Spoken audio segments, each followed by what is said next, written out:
Hey, this is Curt from LUMOplay. Today I'm going to show you how to use LUMOplay's Unity SDK to get a 3D character's animation to trigger using motion. This should be a fairly straightforward tutorial, but if you have any questions about the process along the way, please leave a comment down below. Let's go ahead and create a project. The first step is to import LUMOplay's SDK, which can be downloaded from our GitHub page using the link in the video description. All we need is this Unity package. I won't need all the SDK examples for this tutorial, but you can import them if you want. The SDK comes with a number of examples showing you how to use the different components that come included with it. Next, I'm going to create a plane. I'll increase the size so I have a nice big area to work with. Now I'll quickly create a cube, which will allow me to aim and adjust my game camera. The animation I'm using for this example is my little mole character who is going to poke up out of the ground, so I want to raise my camera to be higher up and pointed down at my plane in order to get a good look at him when he pops up. I think this angle will work, so the next step is importing our character model.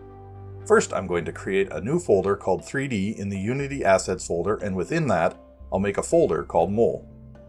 I have the mole's character model, textures, and timing sheet over here on my other screen, and all I have to do is drag them all into the new mole folder.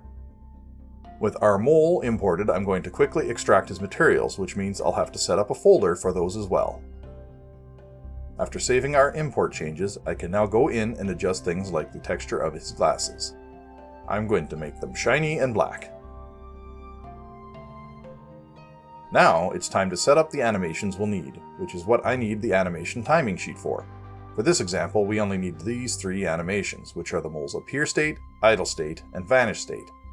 I'm going to select our mole and rename this first scene to appear, which I can see on the sheet is frames 237 to 254. You can ignore the little bag of money. That'll remain hidden beneath the floor plane, but you can see him popping out of the ground here, which is what we want. We also want to double check and make sure the animation is not set to loop, which it isn't. We'll now create a new scene called Vanish. This one is also non-looping, and its frames are 310 to 342. Finally, we'll create a scene for his idle loop animation, which we will want to set its looping to enabled. The idle loop is frames 255 to 308. Great, so now we have the three animations we need all imported from the Blender file, and we just have to hit Apply. Now we have our three animations, Vanish, Appear, and our idle loop. Let's drag the mole onto our plane now. I'm just dragging the model up into the scene window and setting the model to be at the same location as our temporary cube.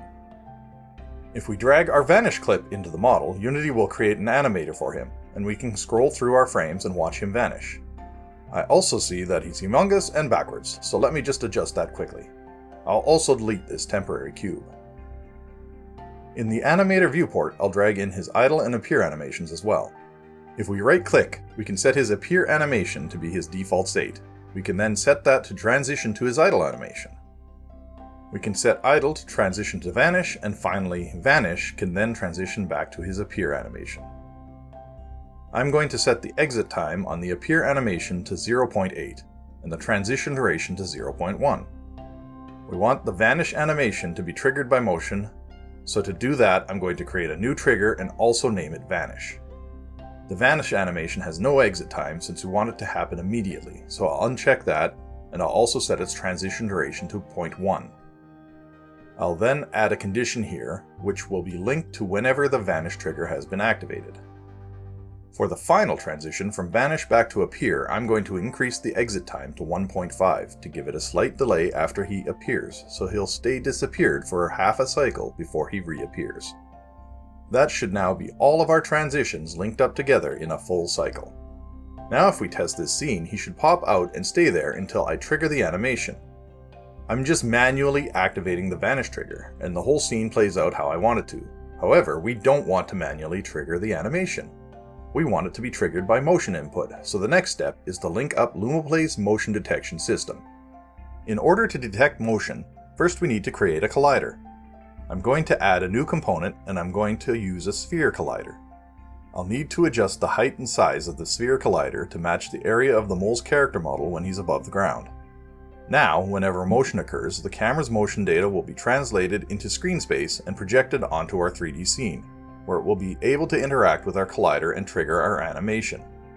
We'll have to replace this in a second, and you'll see why shortly, but if we want to quickly test the collider, we can add another new component and choose OnMotion 3D from the LUMOplay SDK. Within OnMotion 3D, I'll create a new event and drag the Mole's animator inside that event.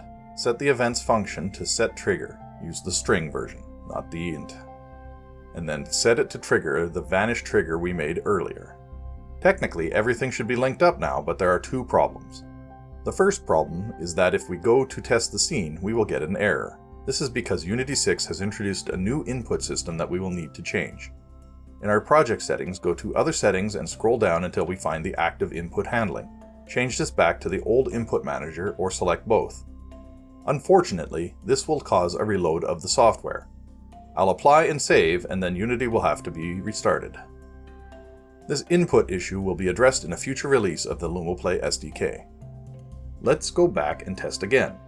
Now, if we click on him, he disappears, but now we can see the second problem. See how he's disappearing twice? This is because there isn't a timeout. We're using LUMOplay system where it simulates motion by using the mouse cursor, and whenever we click on him, we are creating motion events across many frames. The vanish trigger is getting immediately consumed, but while the actual animation is playing, the trigger is being set again before the animation has had a chance to play out in full, causing it to repeat itself. To avoid this, all we have to do is add a simple timeout using a custom script. So now, let's remove this event we created and create a new script called Trigger Animation. Click on New Script, click on Create, and Add, and I'll quickly set up a scripts folder in the Unity Assets folder to save it in. Double-clicking our new script will open it in our code editor. I used Microsoft Visual Studio.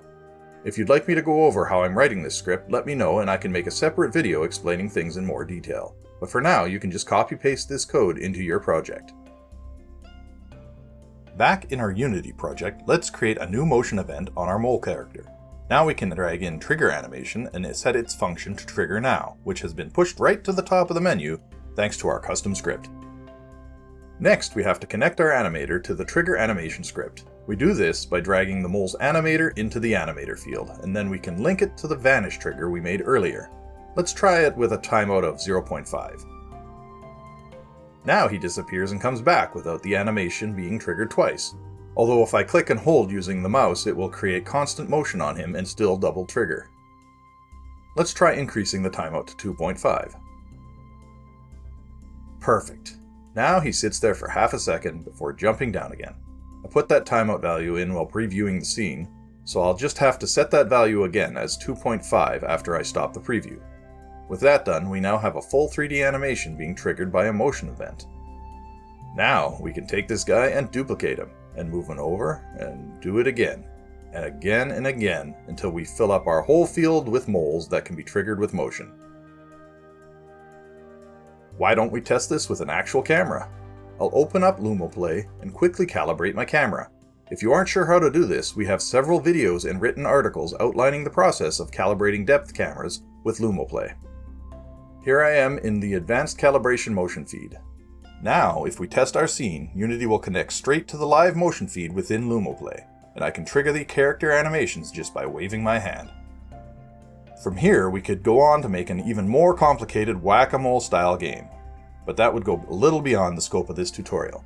For now, that's all you'll need to know about triggering character animations in Unity using LUMOplay's Unity SDK.